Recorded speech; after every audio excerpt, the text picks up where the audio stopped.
And I'm giving the handle back to Mr. Ooh la la, very smooth. Thank you, Jacob.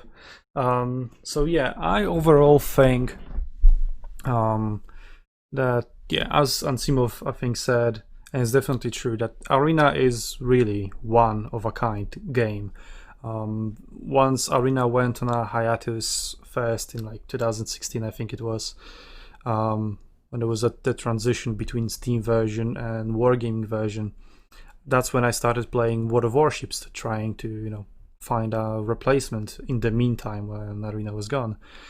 And well, World of Warships didn't cut it. Now that Arena died, I started playing Conqueror's Blade, and that's when I really started, um, you know, acknowledging how good Arena was. I just forgot the word to describe it perfectly, but anyway, appreciating. There we go. Appreciating how good Arena was and how good some of their solutions to certain problems were. Because for some things, I just couldn't imagine that it could be a problem. It just came naturally, like, duh, obviously it is that way, right? But I complained the Conqueror's Blade, and that the obvious thing is a problem in the game, and it doesn't have a solution to it in Conqueror's Blade. So Arena did a lot of things right, and we've spent a lot of this podcast while talking about what Arena did wrong. But I also think we need to acknowledge, and I was doing that back in the day as well. Definitely, if I didn't absolutely love the game, I wouldn't do all the tournaments and all the stuff for it. But yeah, Arena did a lot things right, at least from the gameplay perspective. And that's why I think the developers and the studios overall need to just put more faith into Arena, because I feel like that's what really stopped Arena from being a huge success. They didn't believe in it enough. Like, they didn't invest enough money in it in terms of development team size. We could have easily observed that through a very slow development cycle. Like, those big patches were coming at a very slow pace that they changed to like patch every 2 weeks, but those patches were very small, very insufficient.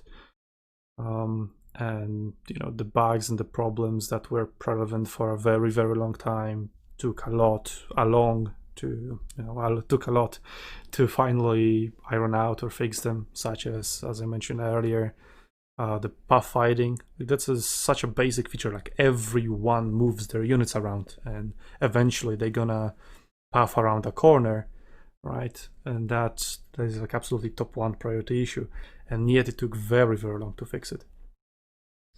Maybe it was just a very pesky bug, but if that was just a one-off thing, but that trend was visible throughout many other issues as well. Not being fixed, not even being addressed, not even being approached, because the development team just wasn't big enough to tackle all those issues at once, and they had to focus on one smaller thing at a time, while the other things were just annoying to the community.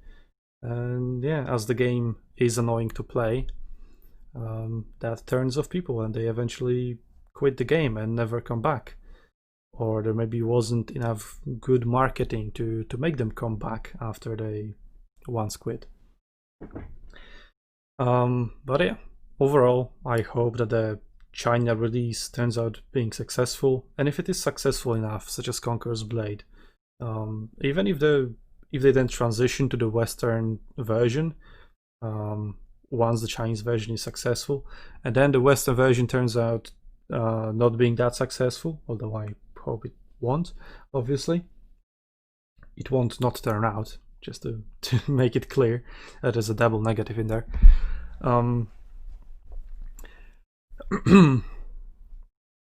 That even if it doesn't turn out that good, that the Chinese version will still keep it alive, because that will be the one thing that is successful and sustains all the other versions through their pay-to-win schemes, that hopefully CA, Sega, NetEase don't give up on Arena and actually believe in it and invest a proper amount of money in it and give it enough time. Because in the previous version, or just first time around, because you can count as Steam Plus Wargaming, it's one try, they didn't give Arena enough time, because Arena never reached the point at which those other successful games are. Such as my first biggest issue is the lack of constant flow of new game content, such as events, those campaigns, all the various stuff that keep players playing. Which Arena didn't reach that point because they were busy fixing all the bugs and fixing balance. Which, to their credit, as I said earlier, they did a pretty good job at, apart from few exceptions, such as everyone is aware of what I have the most gripes with. But, I mean, now they had a lot of time, and they were already at a really good point just before Arena died. So now if they can focus their efforts on the right things and doing the right thing this time around, I honestly think that it will be a success, as long as they don't make terrible mistakes.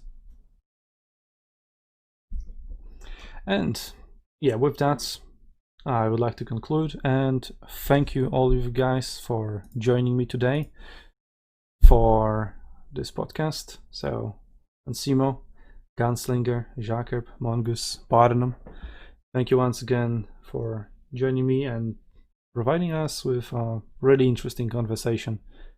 I'm really glad. Yeah, really glad how it turned out. It was really good. So, looking forward to Arena's return in 3 weeks or so. Well, it's just February. We don't know where exactly, and if you're gonna get in and such.